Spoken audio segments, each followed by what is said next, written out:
Welcome back. We are on lesson 17. And lesson 17 is I see no neutral things. So this lesson builds upon the previous lesson by asserting that nothing you see is neutral and everything is colored by the meaning you assign to it. Just as your thoughts are never neutral, the world you perceive reflects those thoughts. And again, we spoke about this in the previous lesson. This lesson emphasizes that everything you experience is a result of your internal world, right? And we emphasize this in Inner Bloom, hence why it's called Inner Bloom. You have to transform the inner to bloom outer.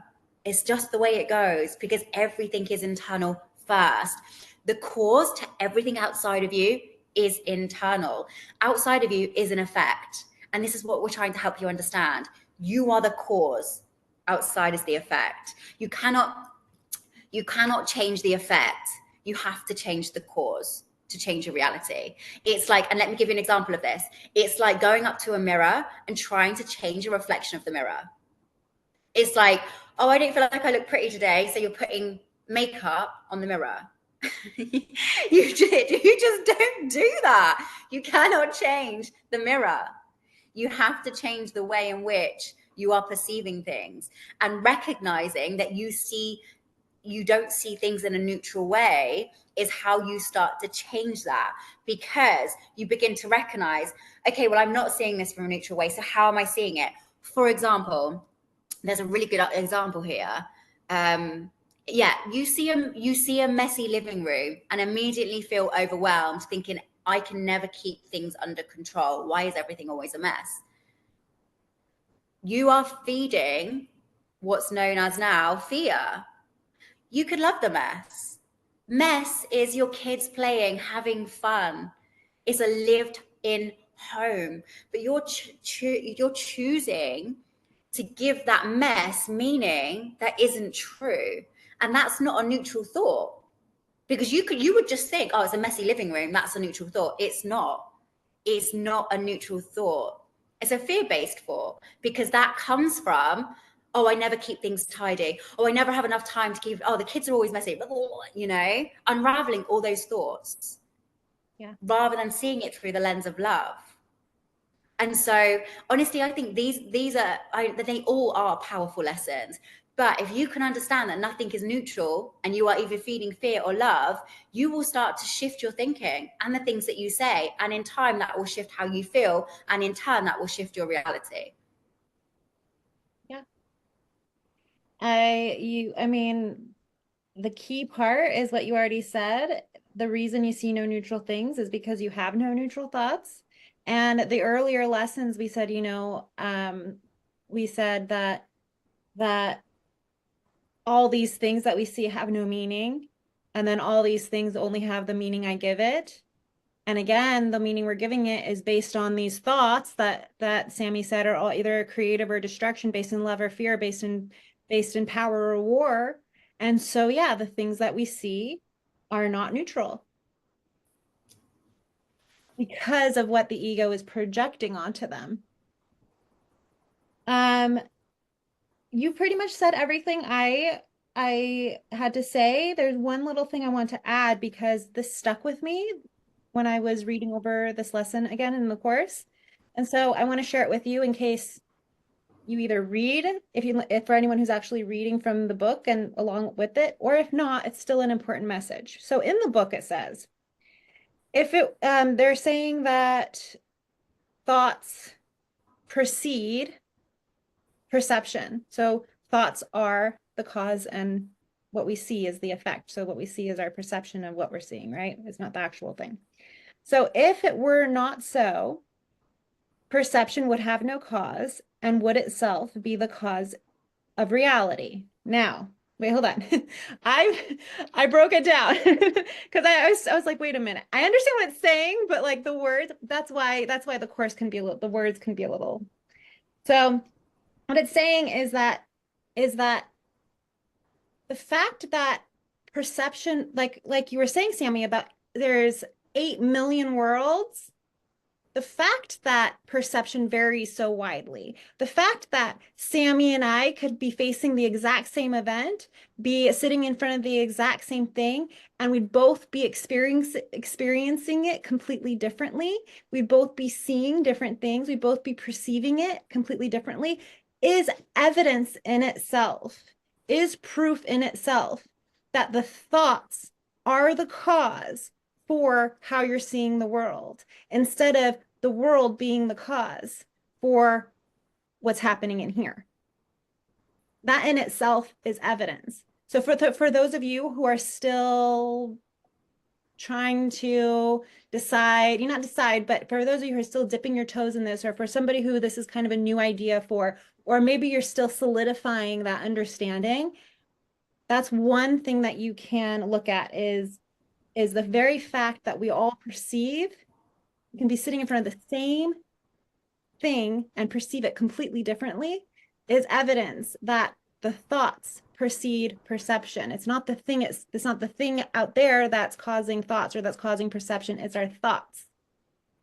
So I thought that was really important. I read that sentence over and over and over again when I was making my notes, and I was like, okay, got to share this because it's very important. So the way that you apply this lesson, I see no neutral things, is this time we're going to be having our eyes open, and we're going to start by saying, I see no neutral things because I have no neutral thoughts.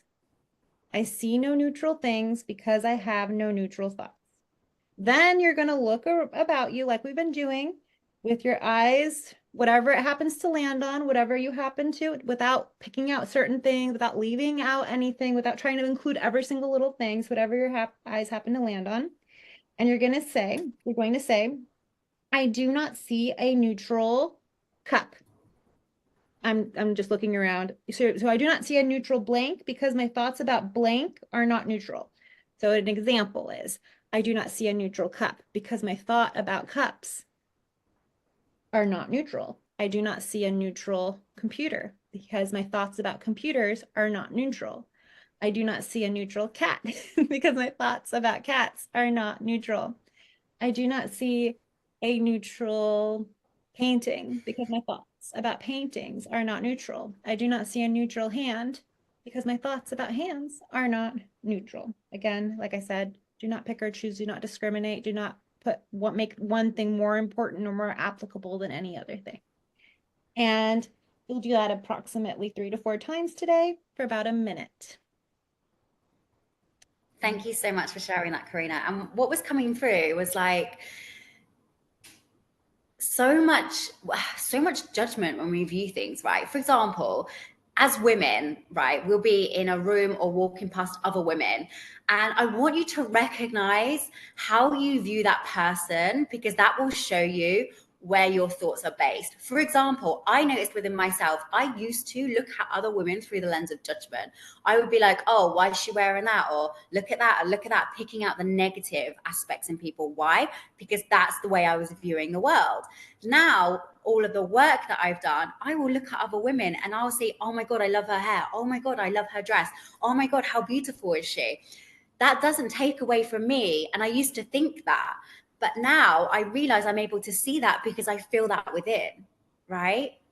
And so this work is so powerful. And like, it's funny because I was having a conversation with a friend the other day and we're talking about dating. And she was on about that she doesn't want to waste her time dating. She just wants to find her like husband sort of thing. And so after conversations, she shifted it. She's like, but what I have started to do, I have started to notice that when I go on my dates, rather than think about the things I don't like in someone, and oh no, he's not the right one for me, I don't like that, I don't like this, I now see it through the lens of, I love that about him, that's what I want in my husband. Right? And so creative rather than destructive, rather than ripping people apart, what we are doing is noticing the good or the love or the things we like in things, which then are fueling our creations, rather than focusing on the negative.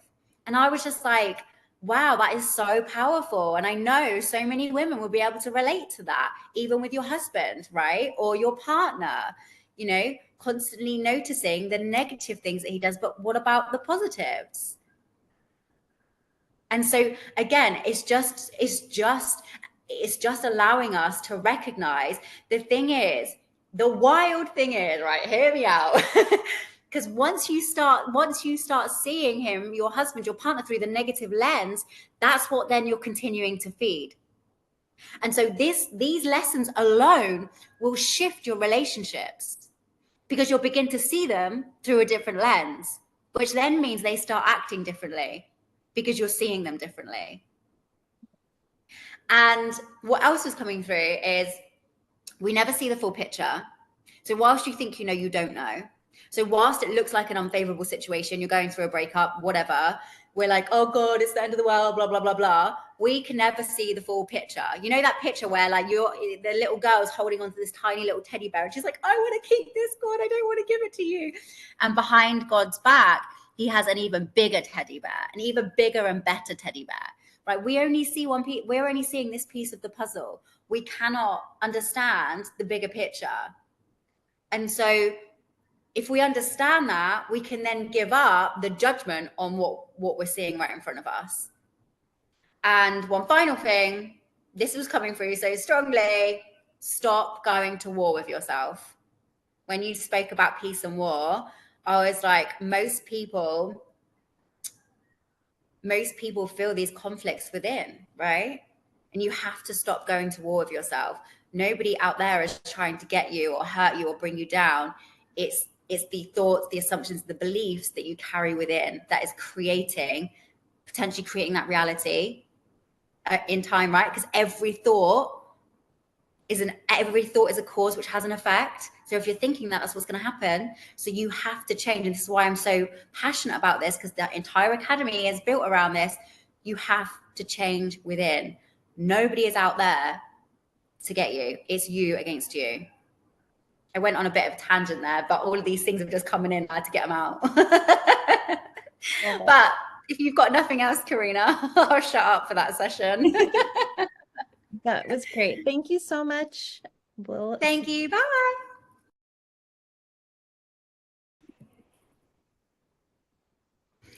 Hello and welcome back to lesson 17. You know why I'm laughing? Because I just had a thought that made me laugh. Because I was thinking, I hope no one thinks we're wearing the same clothes for 7 days. Not that they would. Obviously, they recognize that we record a bulk amount in a time, but it did make me laugh. Imagine if someone did think, why are they wearing the same clothes all the time? And I promise I don't always wear black. Yeah, we record in batches, by the way, just in case that ever crossed your mind, right? Because we never really understand what everyone is thinking. So they'd be like, why would I listen to her when she wears the same outfit for 7 days? Anyway, sorry, it just made me chuckle. So I had to share that. We'll add that onto the end. Right. Bloopers. Okay.